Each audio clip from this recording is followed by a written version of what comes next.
বিসমিল্লাহির রহমানির রহিম। আসসালামু আলাইকুম। আমি রাহান উজ্জ্বল তন্ময়, সবাইকে তন্ময় ইউটিউব চ্যানেলে স্বাগতম। সবাই কেমন আছেন? আশা করছি সবাই অনেক অনেক ভালো আছেন। আমাদের গারলগুলার মাত্রই মাঠ থেকে ঘাস টাস খেয়ে আসলো। এখন একটু দানাদার খাদ্য দেওয়া হবে। দেওয়ার পরে আপনার দানাদার খাদ্য দেওয়া শেষ হলে তখন আপনার আবার খাবারটা খেয়ে আবার ঘরে উঠে যাবে। বেশ চ্যালেঞ্জিং একটা বিষয়, প্রতিটা পাত্রে খাবার দেওয়া। এদের একটু দাঁড়িয়ে দেওয়া হয় না, এরিত কম হয়েছে।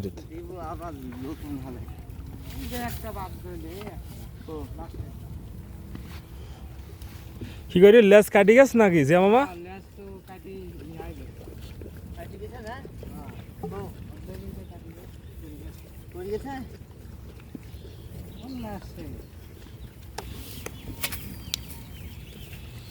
লবণ টবণ দেওয়া লাগবে না? লবণ তো আমি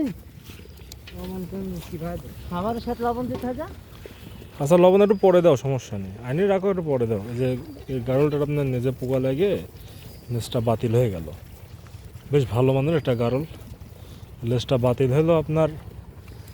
খাইনি রসের বাচ্চা হয়েছিল। হ্যাঁ, ওর বাচ্চা হওয়ার পরে ওই বিভিন্ন ময়লা টয়লা পড়ে না, ওই ময়লা টয়লা পড়ে আপনার হয়েছিল, ওই জায়গায় লাগিয়েছিল। আপনারা যারা গরু পারেন তারা জানেন যে জোলানের পরে আপনার বিভিন্ন ময়লা টয়লা পড়ে। আসলে গারলের ওইভাবে আর কি, ওইভাবে মনে করেন যে গরুর মতো ওইভাবে যত্ন একটু কম নেওয়া হয়। হ্যাঁ, এই জন্য আপনার ওই জায়গায় ওই ময়লাটা মনে করেন এইভাবে লাগিয়ে থেকে থেকে আস্তে আস্তে ওখানে মাছি টাছি বসে আস্তে আস্তে ওইটা হয়ে গেছে।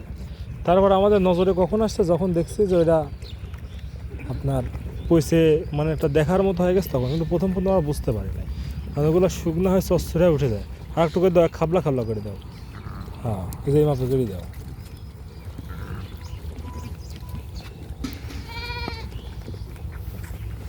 এবং আপনার খেটে ঘরে উঠে যাবে। আবার সন্ধ্যা রাখবে 1 ঘন্টা একটু মানে আশপাশেই, তখন আর মাঠে যাওয়া নেই। মাত্রই মাঠতে আসলে পেটও মোটামুটি ভালোই ভরে গেছে।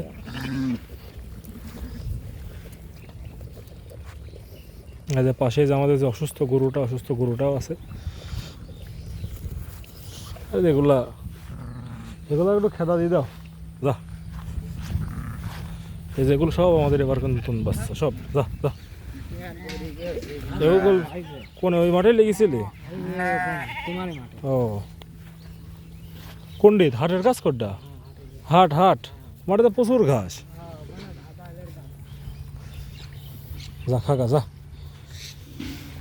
যাও খাও গা যাও। তুমি তো খাবে না, তুমি কালকেই হয়েছ।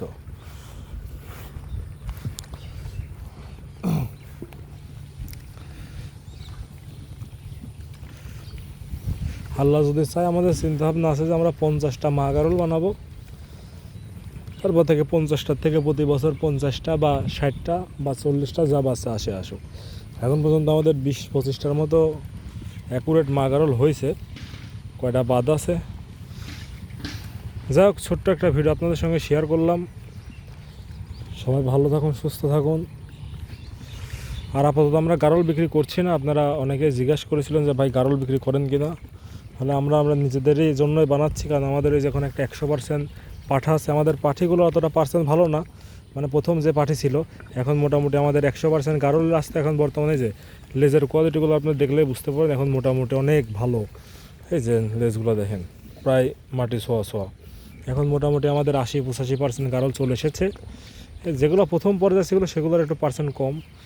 যেমন এই যে এটা একটা, এই যে এখানে দেখতে পাচ্ছেন, এই যে আমার সামনে দাঁড়া জুম করে দেখাই, যে এটা লেজ দেখেন কত বড় লেজ। এই যে এই একটা, এই যেমন সব, এই যে এই একটা।